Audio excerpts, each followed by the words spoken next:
नमस्कार बच्चों, मैं सुभाषा तिवारी ऑनलाइन क्लास में स्वागत करती हूँ। आज की अगली कविता है दोपहरी। यह संकुत माथुर की कविता है। संकुत माथुर प्रकृति के ऊपर कई कविताएं लिखी हैं। उसने दोपहरी भी एक कविता है, यानी उनकी जितनी प्रकृति के ऊपर कविता है उसमें दोपहरी भी एक कविता है। दोपहरी कविता में प्रकृति के साथ साथ सामाजिक परिवेश का भी चित्रण है। दोपहरी में एक भीषण गर्मी दोपहरी का वर्णन है। इस भीषण गर्मी में हमारी प्रकृति पर या सभी प्राणी पर उसका कैसा असर होगा इसी का वर्णन है। यहाँ पर कवित्री कविता के माध्यम से हमारे समाज को आईना दिखा रही है और यह दिखा रही है कि किस प्रकार कोई ऋतु निम्न और उच्च वर्ग के लिए अलग अलग प्रभाव डालती है। चलिए हम लोग कविता का वाचन करें। कविता का लयबद्ध वाचन करें और इसका भावार्थ को समझें। गर्मी की दोपहरी में तपे हुए नभ के नीचे कवित्री कहती है कि गर्मी की झुलसाती दोपहरी में गर्मी तपते हुए आकाश के नीचे काली सड़कें तारकोल की अंगारे सी जली पड़ी है। यानी काली सड़कें, हमारी जो सड़कें हैं काली सड़कें बिल्कुल अंगारे की तारकोल की बनी हुई है और ये अंगारे की तरह जल रही है। अर्थात इतनी गर्मी हो गई है कि इस पर चलना मुश्किल है, नामुमकिन है। चलिए आगे की पंक्ति हम लोग पढ़ते हैं। छां जली थी पेड़ों की भी, पत्ते झुलस गए थे। बच्चों यहाँ पर एक बात बता देना चाहती हूँ।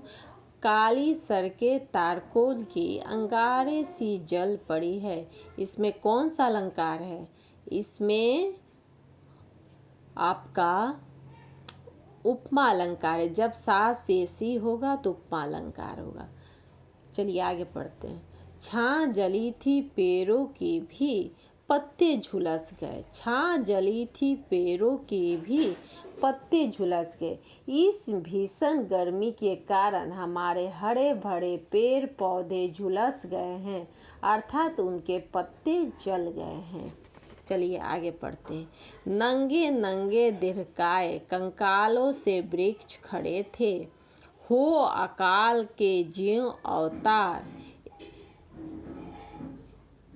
बड़े बड़े वृक्ष है वो पत्ते विहीन हो गए हैं या पत्ते झड़ चुके हैं।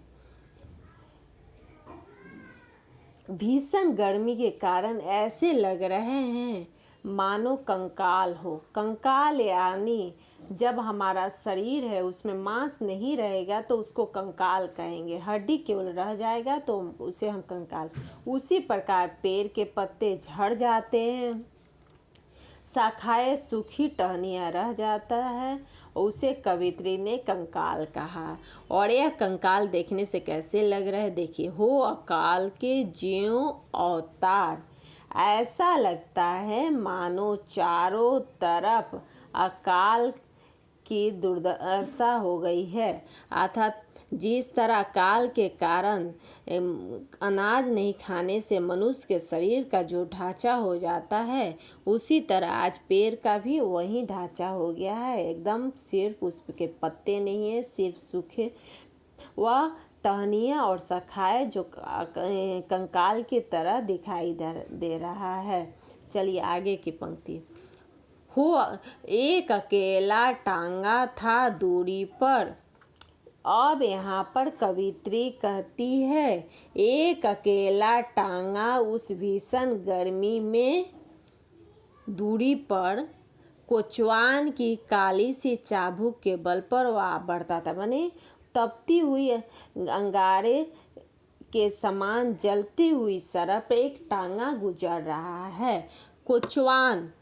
कोचवान की काली से चाबुक के बल पर वह बढ़ता था। कोचवान यानी टांग को हाँकने वाला उसके चाबुक है, माने चाबुक के जिसको हम लोग हंटर का, उसी के सहारे वह घोड़ा है आगे बढ़ता है। चूंकि घोड़ा ही टांगा को घिसता है तो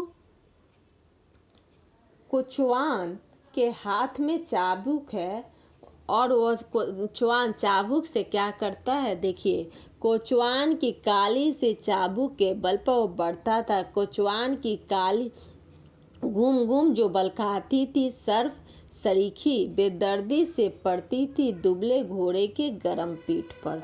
बेदर्दी सी पड़ती थी दुबले घोड़े के गरम पीठ पर। यहाँ पर जो टांगे को खींचकर, क्योंकि हाथ में चाबुक और उसी घोड़े के पीठ पर मार रहा ताकि घोड़ा टांगे को खींचकर मंजिल तक पहुंचा दे, यानी जहां टांगा को जाना है, कोचवान को जाना है, वहां तक घोड़ा उसे खींचकर टांगा को पहुंचा दे। एक भीषण गर्मी में जब कोचवान चाबुक से घोड़े के पीठ पर मारता है तो ऐसा लगता है मानो किसी सांप ने उसे डस लिया है, अर्थात घोड़ा को बेहद पीड़ा महसूस होती है, कष्ट महसूस होती है, लेकिन यह क्या करे, मजबूरी है। भाग रहा है वह तारों की जली अंगीठी के ऊपर से, क्या करे, वो मजबूरी है। और उसी मजबूरी के कारण उस अंगारे के तरह जलने वाली सड़कें पर भी वह भाग रहा है। कौन भाग रहा है? घोड़ा कोचवान और टांगे को लेकर भाग रहा है, यह उसकी मजबूरी है। अब आगे देखिए, अंगीठी के ऊपर कभी एक ग्रामीण धड़े कंधे पर लाठी